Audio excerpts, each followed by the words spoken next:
여러분 안녕하십니까? 경제현장 오늘 고광철입니다. 오늘의 주요 뉴스 전해드리겠습니다.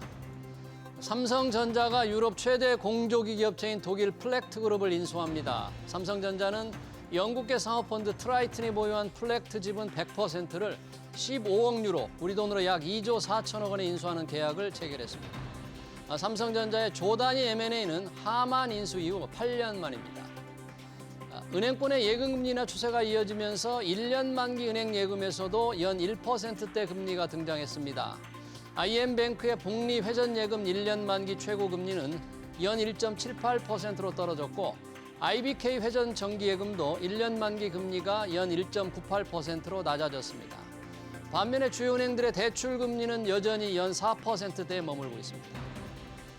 지난 4월 취업자는 2,888만 7천 명으로 1년 전보다 19만 4천 명 증가했다고 통계청이 발표했습니다. 취업자는 1월부터 넉 달째 10만 명대 증가세를 유지하고 있는데요. 하지만 좋은 일자리로 평가받는 제조업 취업자는 크게 줄었고 청년층 고용 부진도 이어지고 있습니다. 한국개발연구원 KDI가 올해 우리 경제 성장률 전망치를 0.8%로 낮췄습니다.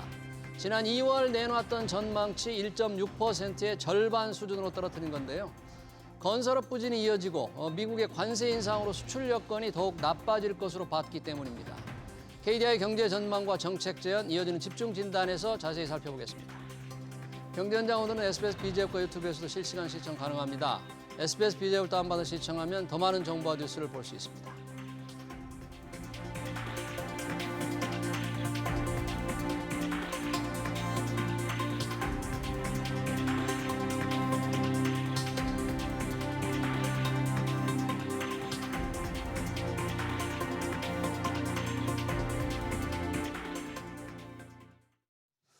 네, 한국개발연구원 KDI가 올해 우리 경제 성장률 전망치를 석 달 만에 반토막으로 낮췄습니다. 0.8%.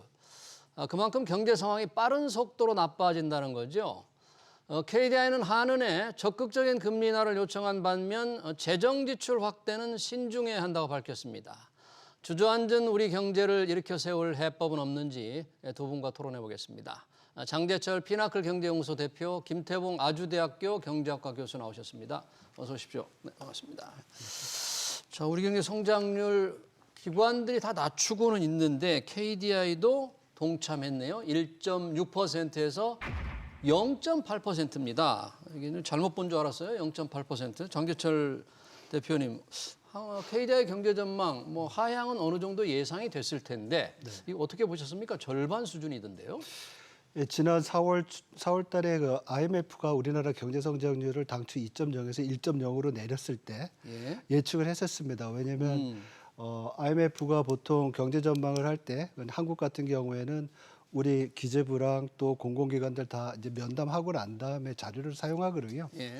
그래서 좀 소폭 인하할 거로 예상을 했었는데 1.6에서 0.8%까지 반으로 낮춘 거는 좀 충격이었습니다. 왜냐하면 뭐 시티나 JP모건, 골드만삭스, 해외 IB들이 0% 전망하는 거는 뭐 최근에 지표가 나쁘니까 그렇게 할 수 있다고 생각을 했지만은 우리 추경도 있고 또 한은이 금리를 또 내릴 수 있는 부분도 있고 정책적인 또 업사이드가 있는데 0.8%까지 내렸다는 것은 좀 충격이었고 제 생각에 아무래도 우리 1, 4분기 경제 성장률이 전기 대비 마이너스 0.2%, 전년 동기 대비 마이너스 0.1%. 그래서 첫 시작을 낮게 시작하면 절편이 낮아진다고 얘기하거든요. 그러면 연간 성장률이 부진할 수는 있는데 그래도 0.8%로 낮춘 거에는 그만큼 현재 경제 상황이 좀 안 좋구나. 이거를 좀 인정한 거 아니냐. 이렇게 볼 수 있을 것 같습니다. 상당히 충격적인 숫자다. 김태봉 교수님, 그러면 김태봉 교수님도 비슷하게 하향을 예상을 했겠지만 이 정도리라고는 최초로 예상한 분이 없는데 어떤 이유로 KDI는 왜 이렇게까지 떨어뜨릴 수밖에 없었다? 그 근거는 뭡니까? 지금 KDI가 제시한 게. 일단 제가 보기엔 두 가지 정도가 있을 것 같은데요. 기술적으로는 지난 2월에 발표했던 1.6%는 아마도 IMF가 전망했던 세계 경제 성장률을 3.3%를 기준으로 했었을 겁니다. 그런데 IMF가 지난 4월 22일에 새롭게 수정해서 내놓은 세계 경제 성장률이 0.5% 포인트를 낮춘 2.8%였습니다. 예. 근데 그 세계 경제 성장률 전망이 중요한 이유는 그 우리나라의 수출 증가율이 사실상 거기에 연동이 돼 있거든요. 그리고 그 수출의 변동에 따라서 우리나라 경제 성장률이 전망이 되는 예. 그런 일단 전망의 어떤 그 근거가 되는데 예. 그게 이제 세계 경제 성장률의 하락폭이 워낙 크다 보니까 그 효과로 인해서 아마 낮춰지는 것은 이제 예상이 됐는데 예. 또 거기에 더해서 0.8%까지 낮췄다고 하는 것은 이제 전망제 업자들 사이에서는 이제 앞자리 숫자를 좀 중요시하거든요. 앞에. 예, 앞에 숫자가 1이냐, 2냐, 0%대냐. 예. 왜냐하면 0.8과 0.9는 뭐 별로 사실은 의미가 없는데 0.9와 1.0은 굉장히 큰 차이가 있거든요. 느낌상으로도 그러네요. 네, 0으로 그렇습니다. 시작하느냐, 예, 그래서 그 1로 1 이하로 이제 낮췄다라는 것은 다분히 이제 정책적인 어떤 완화적인 그리고 경기 부양을 위한 정책에 적극적인 개입이 필요하다라는 것을 좀 강조하고자 그런 숫자를 보여준 것 같습니다. 네, 그러네요. 이제 0%대 앞에 요게 굉장히 중요한데 정책적인 뭔가 메시지를 좀 보내고자 하는 의미도 있다 그러는데 여러 가지 얘기를 했잖아요. 근데 지금 관세 전쟁의 여파로 수출이 좀 안 좋아질 것이다. 근데 혹시 어떻게 이게 관세 전쟁의 여파를 이번 KDI 전망에 제대로 반영을 했을까요? 이번에 전망 자료를 보니까 그 미중 간의 무역 관세 협상을 통해서 30%로 관세를 낮췄잖아요. 예. 그 부분이 올해 연말까지 지속이 될 거라고 이제 전망을 한 것 같습니다. 그런데 지난번 전망했을 때는 관세 상호 관세의 수준이라든지 아니면 지금 뭐 30%로 낮추는 것까지도 예. 예상하지 못한 상황이었거든요. 예. 그러니까 지금 우리 김 교수님 말씀하셨듯이 글로벌 경제 환경 자체도 트럼프의 관세나 여러 가지 이유 때문에 좀 둔화되는 상황에서 이 이전 전망에서 완전히 충분히 반영하지 못했던 관세 효과가 다시 또 이제 우리 대외 부분에 반영이 되면 예. 제일 먼저 충격받는 게 수출이겠죠. 그래서 그렇죠. 이번 수정 전망에서는 수출 증가율이 예. 기존에 뭐 0% 내외의 그런 어떤 수출 증가였다면 지금 마이너스 우리 통관 기준으로 봤을 때 연간으로 마이너스 4% 이상 주는 거로 전망을 했습니다. 수출 증가율이. 예, 그래서 그 자료를 보면 요번에 그 관세로 인해서 올해 우리나라 성장률을 하향 조정한 부분이 0.5%포인트 정도 된다. 이렇게 보고 있고요. 예. 앞에서 이제 말씀을 못 드렸지만은 내수 부분에서의 그 성장 그 하향 조정폭은 0.3%포인트 정도 된다고 그래요. 예. 대부분이 소비가 둔화된 부분이 있고 두 번째로는 건설 경기가 상반기에 지난번 전망보다 약 한 2배 가까이 수축이 되는 거로 전망을 했습니다. 산업 부분으로는 지금 건설이 아주 안 좋은 거군요. 그렇죠. 그러니까 지금 수요도 이전 전망치보다 하향 조정을 했고 투자 부분도 건설 투자에서 1분기가 굉장히 상반기가 안 좋은 거로 했기 때문에 예. 앞에서 말씀드린 대로 올해 성장률 0.8%포인트 낮추는데 거의 0.3%포인트가 소비와 건설 투자 부분에서 수출 성장률을 낮춘 거고 관세 부분은 이제 말씀드린 대로 대외 부분에서 수출 증가율이 4% 이상 감소하는 거로 나왔기 때문에 예. 그 부분은 어쩔 수 없었다 이렇게 볼 수 있을 것 같습니다. 성장률이 이렇게 떨어지는데 KDI는 또 물가라든지 고용 이런 부분도 좀 전망치를 내놨잖아요. 고용도 굉장히 안 좋을 거다 이렇게 지금 예상한 거죠? 어떻게 지금 예상을 했나요? 예, 그 고용 부분도 이제 잠시 후에 좀 예. 말씀을 드릴 텐데요. 예. 그 앞서 이제 대표님 말씀에 좀 첨언을 드리자면 네. 지금 이 관세 효과로 인한 수출 뭐 증가율의 전망, 경제 예. 성장률의 전망에 대한 불확실성이 크다고 보통 얘기를 하는데 이게 실제로 그 각 기관에서 전망하는 편차들이 매우 크더라고요. 아 그래요? 예, 그 이제 IMF 같은 경우는 아까 말씀드린 대로 3.3에서 2.8로 낮췄는데 이제 월드뱅크의 경우는 2.7, 그다음에 OECD는 3.1, 예. 그리고 또 트럼프 행정부의 어떤 관세 협상의 과정에 따라서 이런 경제 성장률의 전망이 시점에 따라서도 굉장히 많이 바뀌고요. 기관에 따라 많이 바뀝니다. 예. 지금 KDI가 전제로 삼고 있는 기본적인 이것이 가장 비관적으로 나온 어떤 시나리오에 그 예. IMF 전망 수치를 기반으로 전망이 된 거여서 그만큼 좀 더 비관적인 어떤 경제 성장률이 나오지 않았나라는 네. 판단이 들고요. 예. 근데 지금 현재 협상 과정에서 뭔가 관세에 대한 어떤 장벽이 좀 그래도 좀 낮춰질 거다라는 기대감이 있다 보니까 그런 것을 좀 반영한다면 사실은 객관적으로는 0.8%보다는 조금 더 상향 조정이 될 가능성도 있어서 그런 부분들이 좀 불확실성이 많이 존재한다는 것을 제가 첨언을 드리고 싶었습니다. 지금 이제 상호 관세가 유예된 상태인데 우리가 한국과 미국의 관세 협상이 좀 잘 돼서 뭔가 좀 낮아지고 그게 오래 간다면 조금 지금보다 나아질 여지는 좀 있다. 그런 얘기인데요. KDI의 물가 전망. 물론 이제 금리와 연관이 있기 때문에 물가를 어떻게 지금 전망을 했습니까? 한국은행의 물가 관리 목표치는 2%인데요. 2%보다 못 미치게 전망한 겁니까? 그렇죠. 올해와 내년도 전부 다 1.7 헤드라인 기준으로 1.7, 2.8 정도로 보고 있고 가장 큰 게 앞부분에 전망의 전제 부분에서 국제 유가가 작년에 80불 정도 했다 그러면 올해 한 70달러, 예. 내년에는 조금 더 내려가는 거로 이제 제가 한번 보고 와가지고 네. 더블 체크를 해봐야 되겠지만 어쨌든 국제 유가가 이제 내려오는 부분이 있고요.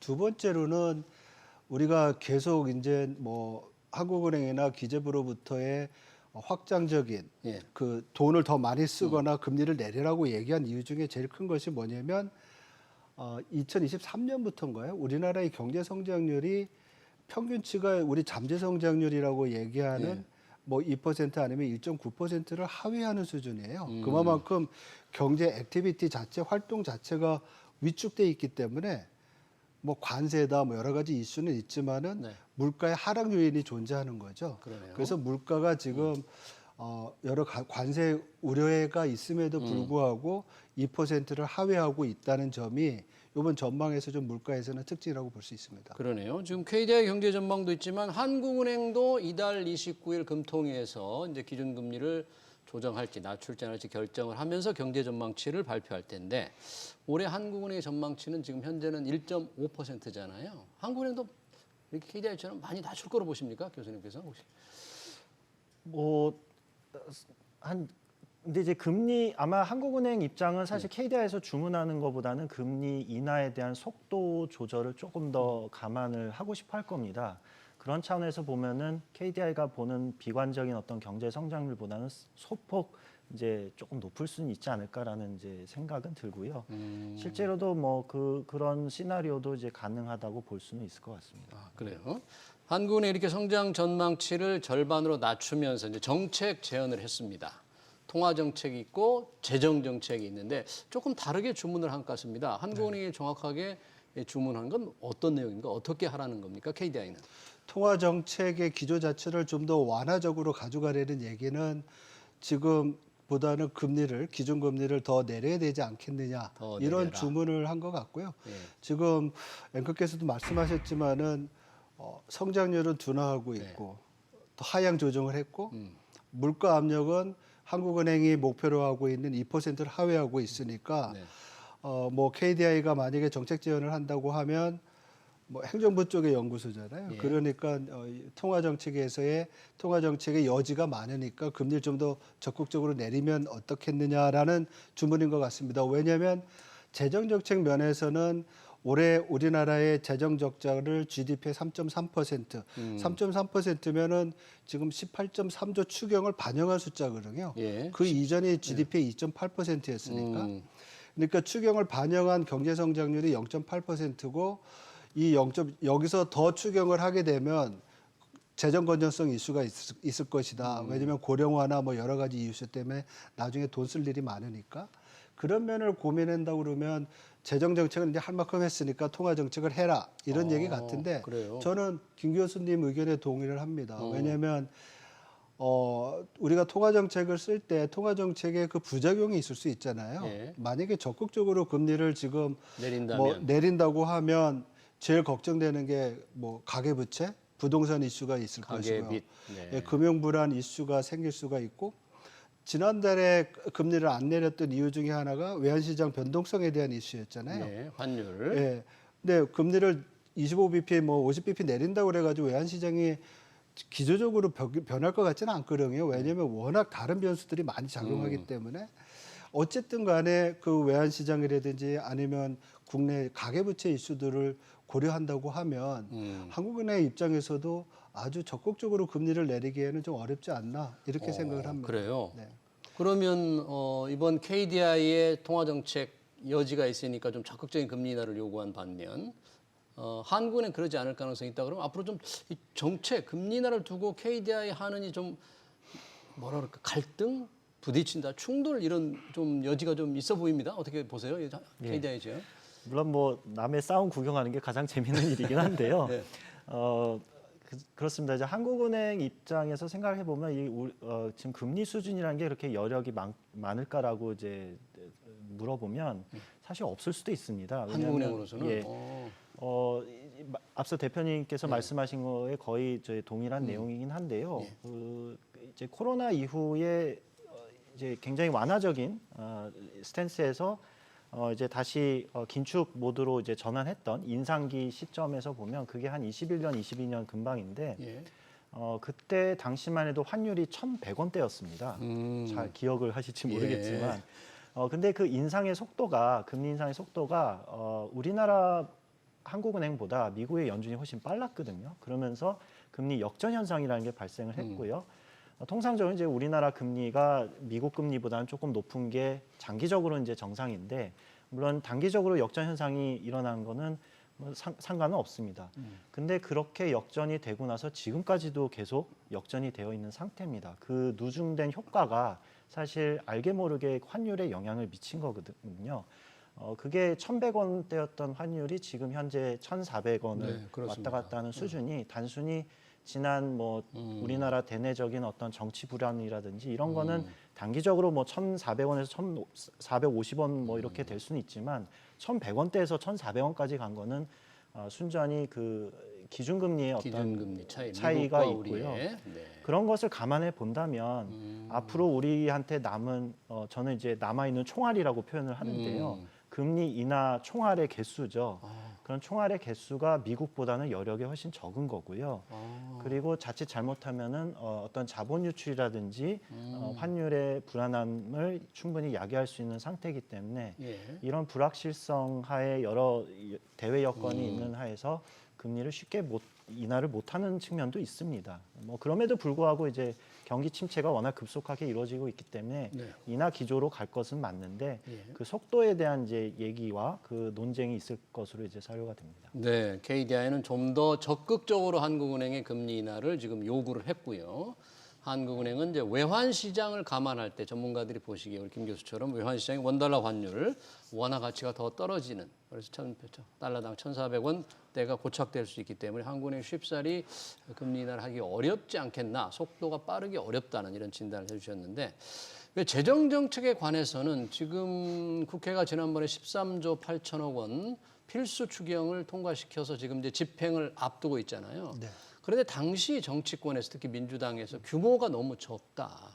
훨씬 더 해야 된다고 주장을 해서 만약에 새로운 정부가 들어선다면 대규모 추경이 있지 않겠나 이런 예상들이 지금 미리 나오고 있는데요. KDI 제언도로라면 추경을 이렇게 하면 안 되는 거네요, 상황이. 예, 뭐 제일 걱정하는 게 고령화 이슈 있고 국민연금 뭐 고갈 이슈 여러 가지 때문에 향후에 정부 재정 쓰임이 많기 때문에 지금 좀 조심해야 된다는 얘기인데요. 뭐 장기적으로 재정 건전성을 유지하는 건 좋습니다. 그렇지만 미국이 코로나 위기 이후에 소위 말해서 미국 예외주의라고 할 정도로 경기가 좋았던 부분에는 분명히 상당히 과감한 재정 지출이 있었거든요.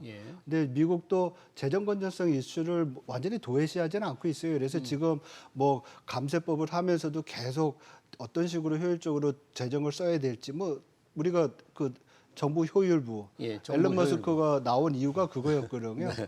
어쨌든 그런 이슈가 같이 가고는 있지만은 제가 볼 때는 적어도 통화 정책에는 뭐 작년 말부터 금리를 내리긴 했지만은 시차가 존재한다는 점에서 제가 볼 때는 지금의 경제 상황이 KDI가 전망한 대로 만약에 0.8%, 1% 이하의 성장세를 보인다고 하면 경제에 더 빨리 영향을 줄 수 있는 재정 정책이 더 적극적으로 쓰는 게 필요한 것 같고요. 예. 그리고 요번 필수 추경이 뭐 소상공인 아니면 한계 뭐 취약계층, 네, 또 산불 대책 이런 것도 산불 있었죠. 대책도 있고 또 AI 관련된 예. 그것도 있지만 만약에 신정부 들어와서 추경이 있을 거라고 하면 저는 우리나라의 잠재 성장률이나 성장의 어떤 그 모멘텀을 올려줄 수 있는 산업 정책이나 아니면 R&D 관련된 예. 그런 쪽에 투자를 좀 늘리는 게 필요하지 않나 이런 생각을 합니다. 그리고 지금 뭐 저는 한 30조 정도는 나와야지만 그래도 추가로 추경이 30조. 아니 전체 올해 그러니까 추가적으로 한 15조에서 15조 정도? 네. 16조 정도 더 되면 경제 성장률을 그래도 1%대 지금 저는 한 1.1 정도 보고 있는데 예. 1%대 중반까지 올릴 수 있지 않을까 이런 생각을 해보고 있습니다. 지금 한국 KDI가 올해 성장률은 0.8로 했는데 이게 단기적인 경기 하락이나 침체가 아니라 뭐 장기적이고 구조적일 수 있다. 이런 지적들을 그동안 좀 해왔잖아요. 우리 김 교수님 그렇다면 내년 성장, 2020년 성장률은 어떻게 봐야 되는지 그리고 이런 장기적인 추세를 바꿀 수 있는 어떤 대책은 뭐가 있을까요? 예, 그 참 어려운 부분입니다. 우리나라 경제를 늘 묘사를 할 때 굉장히 빠른 성장 그런 것을 이제 자랑스럽게 얘기를 하는데요. 또 한편으로는 모든 측면에서 또 빠르게 이제 저성장 국면으로 간다든지 하는 그런 현상도 있습니다. 그럴 때 이제 전망하는 사람 또 정책 재현을 하는 사람 입장에서 어려운 부분이 바로 그런 추세적인 어떤 하락에 의한 하락인지 아니면 단기적인 경기 변동상에서 하락인지의 구분이 잘 되지는 않습니다. 그래서 그거에 대한 정답은 사실은 굉장히 찾기 어렵고 당연히 논쟁이 될 수밖에 없는데요. 예. 지금 제가 바라보는 관점은 뭐 단기적으로는 조금 이제 올해는 그런 침체의 영향이 있을 것 같긴 한데 말씀하신 대로 내년 경제 성장률이 정확히 몇 % 된다고는 이제 예상하기는 어렵지만 추세적으로 어떤 잠재 성장률의 하락에 의해서 영향을 받는 부분이 분명히 있는 것 같고요. 그게 이제 결국은 이제 우리나라 경제 구조와 관련된 문제인데 단순히 대외적인 뭐 관세 장벽이라든지 무역 전쟁이라든지 이런 것만 있는 것이 아니라 산업 측면에서 우리가 경쟁력을 빠르게 잃고 있다라는 것이 이제 좀 관측이 되는 것 같고 그와 맞물려서 우리나라 산업 정책들이 얼마나 많은 규제에 의해서 기업들이 투자를 안 하는지 또 쉽게 고용을 못 하는지를 좀 살펴보고 그것과 관련된 구조 개혁을 좀 적극적으로 해야 될 필요가 있다라는 생각이 듭니다. 그래서 KDI 전망 자료에도 보면 그런 구조와 관련돼서 조금 더 깊게 길게 쓰기를 기대했는데 뭐 간략하게 뭐 노동시장의 유연성을 좀 노동시장의 유연성 뭐 그런 거는 재현을 해놨더라고요. 근데 그거 포함해서 산업과 관련해서 이제 새로운 뭐 금융 혁신이라든지 또 AI 산업이라든지 이런 데서 우리가 어떤 규제 때문에 놓치고 있는 부분인지 규제 때문에 놓치고 있는 부분이 없는지 면밀하게 좀 검토를 해보고 이제 기업들이 자발적으로 투자를 늘리고 자발적으로 고용을 늘릴 수 있는 여건을 만드는 게 중요하지 않을까 싶습니다. 네, 지금 이 성장률 하락이 뭐 단기적인 현상이라면 여러 가지 대외 환경이 안 좋아져서 단기적인 현상이라면 시간이 지나면 바꿀 수 있지만 지금 추세대로라면 잠재 성장률이 계속 떨어지면서 이제 장기 저성장이 고착화된다. 이제 이런 우려를 한 건데요. 얘기한 대로 그걸 바꿀 수 있는 방법, 구조 개혁 이게 시급한데 지금 뭐 고용 시장, 경직적인 고용 시장을 바꿔달라는 그런 KDI 제언이 있었습니다만 규제를 또 너무나 많은 규제로 기업들이 좀 성장 탄력을 얻지 못한다. 이런 부분들은 오래 전부터 지적이 됐던 사안이잖아요. 그리고 누구나 조금 알고 있는 답인데. 그러니까 우리가 이번에도 KDI가 전망을 하면서 세 가지 경제 현안에 대한 이슈를 했고 맨 마지막 부분에 지금 김 교수님이 말씀하신 구조 개혁 부분이 있고 그 중에서 이제 내용을 설명해 주셨는데요.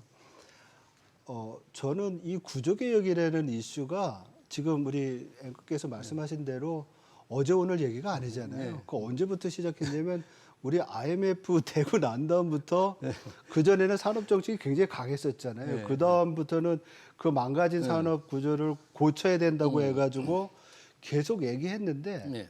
사실 노동시장 이슈도 유연성을 강화한다는 얘기가 언제부터 나왔어요? 네. 안 되거든요. 그래서 저는 구조개혁은 나라가 한번 망하든지 어떤 충격이 있어야지 또 한번 가능한 얘기라고 생각하고요. 그것보다는 교수님이 상당히 중요한 건 여러 번 강조해 주셨는데 바이든 행정부 들어오고 난 다음부터 더 글로벌하게 나온 게 각 나라들의 산업 정책이에요. 산업 정책이 더 중요해진다. 어떻게 자기네 나라 안에다 제조업과 첨단 산업을 발전시킬 수 있느냐. 그 중국 같은 경우는 AI 쪽에 뭐 200조를 투자한다 막 이런 얘기 나오잖아요. 물론 우리랑 경제 시스템이 틀리긴 하지만은 우리도 그러한 어떤 펀드라든지 정부 부분에 있어서의 아주 선제적이고 적극적인 그러니까 기초 연구부터 산업화 또 상품 나가는 데까지 예. 전체 스펙트럼에서 그런 정책들을 체계적으로 할 필요가 있고요. 그게 지금 제일 필요한 부분이 바로 AI 관련된 그런 부분이잖아요. 예. 그리고 뭐 지금 휴머노이드 얘기 많이 나오고 있고 주말에 휴머노이드 관련된 자료들을 보니까 네. 뭐 산업 현장에는 이제 거의 직접적으로 투입되는 수준까지 가는 것 같더라고요. 예. 뭐 테슬라 옵티머스 얘기하고 이럴 때 이런 부분에 대한 것들을 우리가 어떤 식으로 우리나라 제조업과 또 안에 우리나라 서비스업에 어떤 식으로 접목시켜서 더 발전해 나갈지 예. 이런 거에 대해서 좀 실질적이고 실천적인 대책들이 있으면 합니다. 그래서 그런 면에서 만약에 추경이 있다고 하면 그 여유 자금을 그런 데다 더 쓰면 우리가 지금 얘기하는 재정의 그 재정 승수라는 게 있거든요. 돈 100원 쓰면 효과 얼마큼 나느냐. 예. 지금 쓸 때는 만약에 뭐 그냥 경상 지출해버리면 네. 0.2, 0.3밖에 안 된다고 그래요. 그러니까 100원 쓰면 20원, 30원 되는데 이렇게 R&D나 투자 쪽으로 쓰게 되면 거의 80원, 뭐 70원 정도 나온다는 분석이 있는데 네. 저는 그런 식으로 쓰는 게 좋지 않나 이렇게 생각을 합니다. 네, 지금 우리 산업 정책이 좀 글로벌하게 산업 정책의 중요성이 많은데 우리도 AI 같은 신산업에 조금 적극적인 네. 투자를 해서 뭔가 산업의 동력을 얻겠다 그런 말씀을 해주셨는데 김태훈 교수님께는 이 추경 문제는 이제 만약에 새 정부가 들어서면 더 강하게 할 것 같은데 이제 KDI는 조심하라. 우리 장재철 박사께서는 한 15조 전후 좀 필요하지 않겠나 이런 의견을 내시는데 혹시 이 부분에 대해서는 어떻게 생각하십니까? KDI는 좀 신중. 뭐 기본적으로 액수를 조금 늘려서 추경해야 되는 부분이 있을 것 같긴 하고요. 또 되게 정권 교체 그 초기에는 이제 뭐 허니문 피리어드라고 해서 통화 정책도 조금 이제 완화적으로 가고 재정 정책도 뭐 좀 늘리고 이런 측면들이 있는데 중요한 것은 앞서 말씀하신 대로 이게 대개의 경우는 이제 파퓰리즘적인 어떤 정책에 의거해서 예. 그런 경상 지출 쪽에 주로 집중이 되거든요. 예. 그런 부분들이 이제 좀 전문가들 입장에 눈에서 보면 가장 걱정되는 부분이 있습니다. 지난 정부에서는 또 R&D 예산 삭감으로 인해서 또 네. 많이 축소된 부분도 있는데 그런 부분에 대해서 좀 다시 좀 검토해보고 네. 집중을 해야 되지 않나 뭐 이런 생각은 합니다. 네. 네, 잘 들었습니다. 한국개발연 KDI의 올해 경제 성장률 전망치 0.8%. 과연 우리 경제를 어떻게 살릴 것이고 하는 여러 가지 토론 여기서 마치도록 하겠습니다. 지금까지 장재철 피나클 경제연구소 대표, 김태봉 아주대학교 경제학과 교수였습니다. 고맙습니다.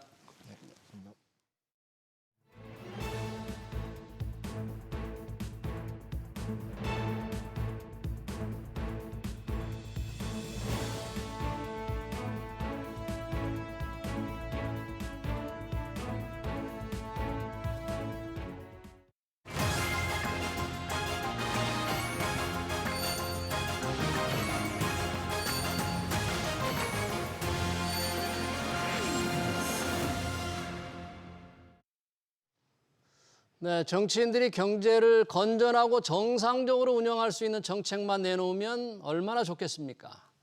하지만 지금처럼 선거철이 되면 후보들은 유권자들에게 한 표라도 더 얻기 위해 선심성 공약을 남발합니다. 이런 포퓰리즘 공약이 국가 경제를 망친다는 걸 알지만 실제로 얼마나 피해를 줄지는 추산하기 어렵습니다. 정책을 정치가 아닌 과학과 증거를 기반으로 만들고 평가해야 한다고 주장하는 분이 있습니다. 안종범 정책평가연구원 원장입니다. 안종범 원장은 성균관대 교수를 지냈고 박근혜 정부에서 청와대 경제수석을 역임하셨습니다. 이 자리에 직접 모시고 포퓰리즘의 위험성, 대선을 앞두고 자세히 들어보겠습니다. 원장님 어서 오십시오. 네, 반갑습니다. 네. 정책평가원장을 하고 계시네요. 정책평가원이라는 게 뭘 하는 곳이에요? 네, 정책평가연구원은 말 그대로 정책을 사전에 사후에 과학적으로 근거를 가지고 평가를 해서 국민들한테 쉽게 알리고자 하는 취지로 2022년에 민간연구원으로 만들었습니다. 네.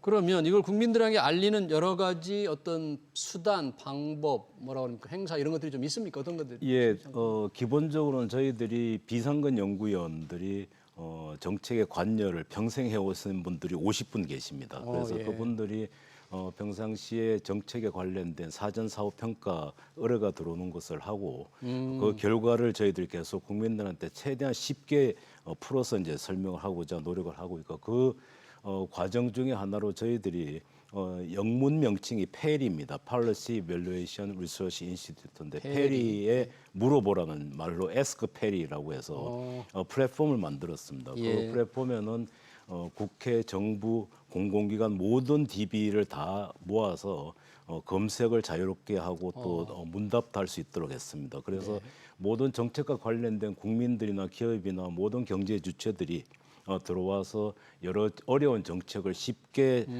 구매에 맞게 한번 파악을 해보자라는 차원에서 만들어서 이제 한 1년 정도 운영을 하고 있습니다. 네, 에스크 페리, 예, 페리 예. 영문 이름을 따서 자 주요 정책이 뭐 국가 경제에 워낙 중요하니까 이걸 과학적으로 평가해서 국민을 속이지 못하도록 하겠다.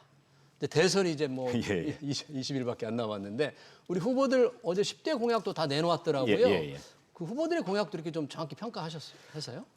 저희들이 사실 평가를 하려면 공약을 내놓는 각 당이나 후보들이 상당히 구체적으로 내놓아야 됩니다. 아 공약을. 예, 그런데 네. 그 구체적으로 내놓아야 되는 공약임에도 불구하고 말 그대로 두루뭉실하게 내놓는 공약들이 많고 특히 어떤 공약을 내놓을 때 예. 우리 파퓰리즘을 사전에 막으려면 예. 이 공약이 과연 제대로 실현될 수 있을지를 판단하는 가장 중요한 잣대는 이 공약의 실현성을 담보하는 건데 그거 중에 가장 중요한 것이 바로 재원을 어떻게 마련할 건가.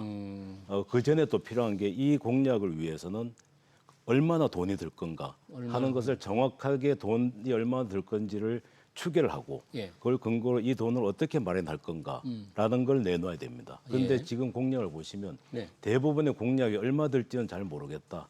근데 어떻게 마련할 거냐라고 하면은 그동안의 지출을 좀 구조조정해서 줄이겠다. 예산 그게 구조조정의 끝입니다. 지출을 줄이겠다. 대부분 공약집을 한번 보시면 예. 지금 현재는 각 공약이 어느 정도 들 것 같은데 그걸 마련한다는 거는 기존에 있는 딴 지출을 좀 줄여서 땡겨 쓰겠다. 이게 끝입니다. 네. 그러다 보니 제대로 평가를 한다는 게 그만큼 힘들어진 거죠. 아, 그러네요. 어떤 공약이 돈이 얼마나 드는지 그리고 어떻게 조달할 건지를 좀 구체적으로 해야만 이 정책평가연구원에서 잘 평가를 해서 국민들한테 이렇게 알려줄 텐데 모든 공약들이 두루뭉술이하다. 그러나 뭐 굉장히 장밋빛 공약. 뭐 공약만 들으면 우리나라가 뭐 금방 어떻게 하늘로 갈 것 같은 굉장히 선심성 공약이 정말 쏟아지는데 그래서 재정은 감당할 수도 없는 여러 가지 포퓰리즘적인 공약이 쏟아집니다. 역대 정부에서도 그랬고 다른 나라도 그랬을 텐데 우리 이 시청자들 위해서 포퓰리즘 공약이 왜 이렇게 문제가 되는지 뭐 그런 사례 같은 게 좀 있으면. 예, 우리 시청자분들 그리고 국민들이 많이 들어본 나라가 아마 아르헨티나하고 베네수엘라일 겁니다. 네. 그 파퓰리즘으로 국가가 엄청난 위기에 처한 두 대표적인 국가인데 아르헨티나는 일찌감치 페론 대통령이 상당히 많이 선심성 공약을 내놓고 그러다가 결국은 인플레이션도 그렇고 재정도 그렇고 국가 경제가 망가져서 세계 10대 강국에서 이제는 뭐 순위도 매길 수 없을 정도로 됐고 그렇죠. 또 베네수엘라는 한술 더 떠서 최근까지 그야말로 인플레이션도 아마 아시겠지만 750만 %까지 750만 %. 예, 그럼 뭐 상상을 초월하는 거죠. 그 정도로 돈을 마구 쏟아붓고 찍고 하는 과정이 결국은 선거 과정에 무차별적으로 약속을 하고 예. 그걸 국민들이 제대로 걸러내지 못하고 그냥 무비판적으로 표를 주고 하는 과정에서 생긴 결과다. 네. 그런 점에서는 저희들이 반드시 그와 같은 최악의 경우를 우리가 미리 상정을 하고 이 각종 공약 쏟아지고 있는 공약을 봐야 되는데 네. 그런 점에서는 참 많이 걱정이 됩니다. 예, 그러니까요. 포퓰리즘으로 나라를 사실상 망가뜨린 베네수엘라 이런 사태, 아르헨티나 이런 상황을 지금 말씀해 주셨는데 우리가 그 정도는 아니지만 그런 쪽으로 갈지도 모르겠다는 걱정을 하는 분들이 좀 많습니다. 지금 이번 대선도 여러 후보들이 다 좋은 공약이라고 해서 내세웠는데 그러면 안종범 원장님, 이 민주당, 국민의힘, 물론 개혁신당도 있습니다만 이번 대선에서 당이 내세운 거나 아니면 대선이 아니더라도 그동안 추진해온 또는 추진하겠다고 밝혀온 정책 중에서 야, 이런 건 정말 포퓰리즘의 극치다, 문제다 이렇게 하는 걸 조금 한번 하나하나 사례를 듣고 좀 설명 좀 부탁할까요? 이 사례 하나하나를 말씀드리기에는 시간적으로 부족할 것 같고요. 우선은 그런데. 이 공약 중에 예. 대선 때마다 공약 중에 제일 위험한 게 어떤 계층에 대해서 어떤 선심성 예산을 더 주겠다라고 하는 것들인데 그 정도보다 더 심해진 게 이른바 보편주의에 입각해서 무차별적으로 모든 국민한테 어떤 특정 혜택을 준다. 예를 들면 기본소득 같은 경우 그렇습니다.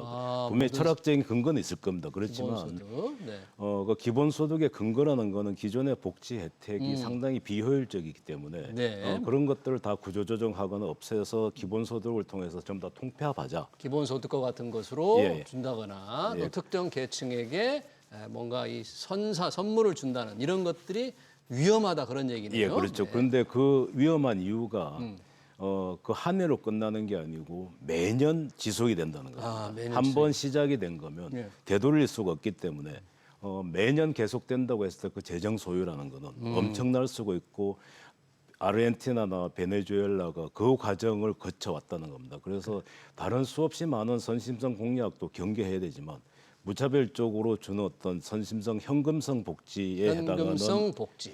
에 대해서는 상당히 사전에 충분히 검토를 한 상태에서 내놓아야 된다.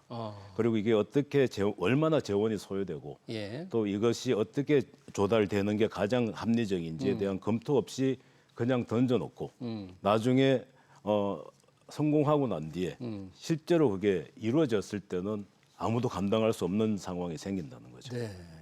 지금 이제 기본소득을 잠깐 언급해 주셨기 때문에 이제 민주당의 어떤 정치 철학이 담겨 있는 것이고 지금 정부 그리고 지금 정부가 윤석열 전 대통령이 퇴진하기 전에는 이제 국민의힘이 여당이었으니까 그 여당에서도 추진해온 거나 또는 지금 김문수 국민의힘 후보가 내세운 거에서도 조금 포퓰리즘적인 게 많이 발견되죠? 예, 많이 지금은 항상 파퓰리즘 공약 중에 단골 메뉴 중에 하나가 세금 깎아준다는 겁니다. 세금 깎아주는 거. 그리고 어떤 특정 계층한테 혜택을 더 준다는 건데 예. 다행히 이번 대선에는 아직까지는 부동산 관련된 선심성 공약은 나오지 않고 있습니다. 부동산 관련. 예, 근데 과거에 보면은 부동산 관련된 정책들이 많이 쏟아져 왔죠. 예. 그러다가 최근에 부동산에 대한 여러 가지 문제가 생겼기 때문에 지금은 아마 신중하고 있는 것 같은데 네. 이거는 나름대로 바람직한 상황이지만 그래도 여전히 사병 월급 인상이라든지 사병 월급 그거는 인상. 이번에도 다행히 안 나오고 있지만 뭐 언젠간 또 나올지도 모르는 공약이에요. 네. 그래서 단골에 해당하는 그런 뭐 세금을 근로소득자한테 깎아준다든지 예. 하는 여러 가지 공약들이 나오고 있습니다. 근데 근로소득 공제를 많이 인상해서 근로자들한테 혜택을 준다. 근로소득 공제를 좀 올린다는 공약도 이 국민의힘에는 좀 들어가 있죠. 예, 들어가 있죠. 예. 근데 반면에 민주당 쪽에서는 오히려 국민 계세주의 입각에서 면세자를 줄이겠다는 공약을 지금 아직 내놓지는 않았지만 그런 논의가 좀 되고 있습니다. 세금을 안 내는 사람이 좀 적게 하도록. 예, 근데 그거는 사실은 상당히 바람직한 방향이긴 합니다. 예. 근데 그와 같은 세금 관련된 거는 그동안에 다 깎아줘서 세금 안 내는 사람들이 비중이 너무 많아져 버렸고. 지금요 근로자 중에서 세금 안 내는 사람이 너무 많다. 안 내는 사람 비중이 많아지게 된 게 근로소득 공제를 인상해 주겠다라고 예. 해서 면세자 비율이 많아진 게 사실이었거든요. 예. 근데 사실은 제대로 된 국가는 그런 식으로 국민 계세주의에서 세금을 안 내는 사람 계층이 점점 작아져야 됩니다. 조금이라도. 예. 근데 지금 우리가 선거 때마다 자꾸 공제를 높여준다고 하는 과정에 면세자가 많아진 과정이 있어서 최근에 많이 줄었어도 여전히 33%에 해당하는 근로자들은 세금을 안 내고 있습니다. 과거에는 한때는 한 50%까지 안 냈습니다. 근로소득자 중에서 여전히 세금을 한 푼도 안 내는 사람이 33%. 이렇게 세금을 안 내게 되면 안 내는 사람들이 어떤 문제가 있습니까? 이렇게 세금을 한 푼도 안 낸다 그러면? 한 푼도 안 낸 사람들이 사실 본인이 안 낸다는 사실을 잘 모릅니다. 자기가? 왜냐하면 원천 징수하고 난 뒤에 나중에 환급을 받기 때문에. 근데 면세자 계층에 포함되는지는 모르는 상태에서 면세점을 높여준다 그러면 근로소득 공제를 높여준다 그러면은 면세자들조차도 환영을 합니다. 사실 자기하고 상관이 없는데도. 그런데 그 혜택은 사실은 면세자 말고 과세자 중에 차츰 위의 계층들이 그 혜택을 보게 되는 거죠. 예. 그러니까 그와 같은 전형적인 파퓰리즘에 해당하는 세금 정책들이 과거에는 쭉 계속되어 왔는데 이번에는 조금 그런 식의 선심성 세금 정책이 좀 줄어들었으면 좋겠고 그런 점에서 최초로 민주당이 그 비슷한 이야기가 나온다고 하길래 조금은 안심이 되는 측면도 있습니다. 아직은 그런 면세자를 줄인다는 공약을 확정해서 내놓지는 않았죠? 그런 얘기들이. 그런 논의가 되고 있다 하는 정도면 오늘 기사에 난 걸 봤습니다. 그래요? 이제 실제로 나올지는 한번 지켜봐야 될 것 같고 우리 안정무 원장님께 보시기에 그 밖에 여러 가지 포퓰리즘적인 색채, 그래서 좀 걱정되는 정책을 이제 주요한 철학적인 걸 말씀해 주셨는데 혹시 더 들어주신다면 이런 거는 조금 문제가 있다. 구체적인 공약 하나하나보다도 저는 이렇게 했으면 좋겠습니다. 과거 18대 대선, 19대 총선, 그러니까 2012년 당시에 한꺼번에 치러질 당시에 그 당시 새누리당 박근혜 대선 후보 때 만들어낸 게 공약 가계부라는 게 있었습니다. 공약 가계부. 그러니까 공약을 내놓는 모든 후보들은 대차 대조표 같이 이 공약이 얼마나 소요될 거라는 거 하나하나 계산해서 내놓고 반면에 이걸 어떻게 조달할 건지에 대한 이른바 공약에 대한 가계부, 그러니까 재원 소요, 그다음에 재원 조달 계획을 한꺼번에 전체를 내놔서 그 당시에 아마 박근혜 후보 쪽에서는 마지막 대선 과정에 약 한 135조 정도의 소요되는 공약이다. 이걸 어떻게 조달하겠다. 조달하는 원칙도 그 당시에 OECD 원칙이 어떤 재원 조달의 가장 좋은 원칙이 6대 4라는 게 있었습니다. 6대 4요? 네. 6이라는 건 이제 지출을 60% 정도 줄여서 조달하고 나머지 40%는 세금을 줄여서 한다. 세금을 더 거둬서 한다. 이렇게 해서 하는 건데 사실 세금 더 거두는 것보다는 지출을 줄이는 게 훨씬 더 바람직하다는 거죠. 그 원칙 하에서 그 당시에서 집권하고 난 뒤에 그 공약 가계부를 다시 검토해서 중기 재정 계획하고 예산 편성에 반영을 시켰습니다. 그러던 게 이제 탄핵 이후에 그 행위 자체가 없어져서 그 이후에 공약 가계부가 좀 유야무야돼서 지금까지 어떤 선거에도 사용하지 않고 있고 제가 우연히 봤을 때 전북의 김관영 지사가 한번 그걸 전북 도지사 선거할 때 한번 한 적은 있었다고 들었습니다. 그런데 이번 선거부터라도 제가 공약 가계부 같이 모든 공약에 대해서 재원 소요를 계산을 하게 하고 조달하는 방법을 내게 좀 했으면 좋겠다. 정 안 되면 우리 시민단체나 아니면 선관이라도 좀 요구를 했으면 좋겠다 하는 생각이 들었습니다. 네, 그러면 아까 얘기한 대로 포퓰리즘의 이 문제, 돈을 어떻게 조달해서 얼마나 들어가고 그걸 어떻게 조달하겠다. 과연 지출을 어디서 줄이고 세금은 어떻게 더 걷하는지 구체적으로 만들면 그걸 보고 유권자들이 이거 현실성이 있나 없나를 좀 판단할 거 아닙니까? 그렇죠. 정말 필요한 것 같네요. 당시에 공약 가계부를 내놨을 때 당시 민주당도 같이 비슷한 걸 내놨습니다. 그러고 그 후에 집권 후에 이 공약 가계부가 현실성이 있냐 가지고 계속적으로 언론이나 야당이나 또 시민단체에서 검증을 하기도 했습니다. 그 과정이 결국은 공약이 제대로 지켜지는지를 모니터를 계속 한다는 측면도 있기 때문에 지금 선거 과정에 공약 가계부를 내고 거기에 대해서 디베이트를 하고 또 집권 후에도 그걸 검증하고 하는 요 과정이 우리 지금 파퓰리즘을 걱정하는 많은 국민들한테 조금의 안심의 여지는 될 거라는 생각이 듭니다. 지금 선관위의 공약을 내면서 그 공약에 필요한 재원도 조달하라고 공간은 있더라고요, 거기 예, 내에. 있습니다. 근데 예. 아까 말씀하신 대로 그냥 한 줄로 무성의하게 적어서 예, 한 냈던- 줄로 아까 말씀드린 네. 대로 쓰는 게 기존의 다른 지출을 구조조정해 줄이겠다. 요게 다라고 저는 지금 요번에 봤습니다. 그러니까요. 그것만 봐가지고는 도대체 돈을 어떻게 조달한다는 건지 국민들이 믿을 수가 없는데 그걸 조금 더 정확하게 적을 수 있도록 뭐 선관위에서도 노력을 하면 좋을 텐데 그냥 방치해두는 그냥 외면하는 거죠, 선관위도. 예, 그래서 지금 우리 언론이나 시민단체나 많은 국민들이 더 그런 걸 요구를 하고 해야지 그 포퓰리즘의 피해는 국민이 보는 거니까. 국민들이. 사전에 선거 과정에서 포퓰리즘이 제일 많이 생깁니다. 그래서 예. 그걸 공약 가계부나 여러 가지 공약에 대한 검증하는 체계적인 시스템이 마련돼야 된다는 생각이 들고 그래서 저희 연구원이 예. 최근에 나라 살림 게임이라는 걸 개발했습니다. 나라 살림 게임? 그건 예. 어떻게 하는 거예요? 나라 그게 살림 사실 미국의 브루킹스 연구소가 한 8년 전에 피스컬 쉽 게임이라고 해서 만든 건데요. 게임. 예. 그걸 제가 같이 논의해서 한국에도 만들기로 하고 우리가 자체 개발했습니다. 그게 뭔가 하면은 모든 국가 목표를 정하게 하고 예. 그 국가 목표 하에 여러 지출이나 혹은 세금이나 대한 계획을 자기 나름대로 설정하게 하고 예. 그러면은 앞으로 2050년까지 국가 부채 즉 나라 빚이 어떻게 되고 아, 나라 그리고 빚이. 이 나라가 어떻게 되는지는 브루킹스의 피스컬십 게임은 배가 침몰하고 안 하고의 이제 형상을 하는데 우리는 우리가 이제 전통적인 게 탑이라서 탑이 무너지고 안 무너지고로 표현을 했고 예. 거기에다가 저희들이 하나 더 보탠 게 세대 간에 어떻게 되는지 세대 이와 같은 간에. 결과가 노인하고 젊은 층들 누가 웃고 우는지를 이렇게 형상을 만들었습니다. 누가 재정을 더 부담하게 되는지. 부담을 하게 되는지까지 저희들이 또 보태서 만든 나라 살림 게임이라는 걸 3월에 이제 시작을 했습니다. 그래서 여러 이제 학교에 가서 교육도 시키고 이렇게 하는데 미국 같은 경우도 지난 대선에도 대선 후보별로 프로그램 공약을 가지고 나라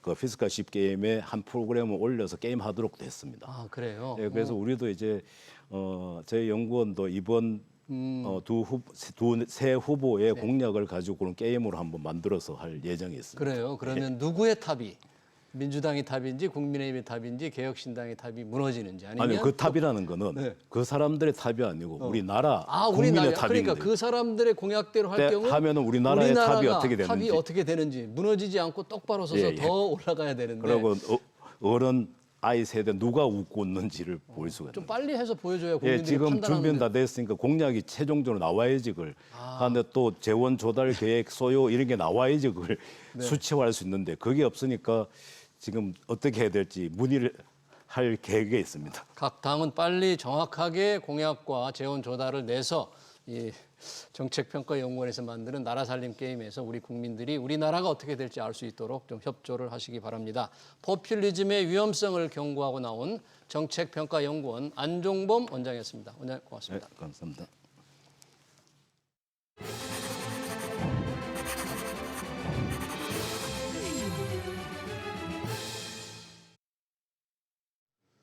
네, 한국개발연구원 KDI가 올해 우리 경제 성장률 전망치를 1.6%에서 0.8%로 낮췄습니다. 하향 조정은 예상했지만 낙폭이 큽니다. 글로벌 IB들은 일찍부터 1% 미만의 전망치를 내놓았는데 KDI도 비관론의 무게를 실었죠. 우리 경제의 출구가 막힌 상태입니다. 더 큰 문제는 이게 단기적인 현상이 아니라는 거죠. 장기적이고 구조적일 수 있다는 점입니다. 장기 저성장의 깊은 나락으로 빠진다는 우려인데요. 땜질식 응급 처방으로 벗어날 수 없습니다. 구조 개혁이 절실합니다. SBS 비즈 경제 현장을 여기서 마치겠습니다. 시청해주신 여러분 고맙습니다.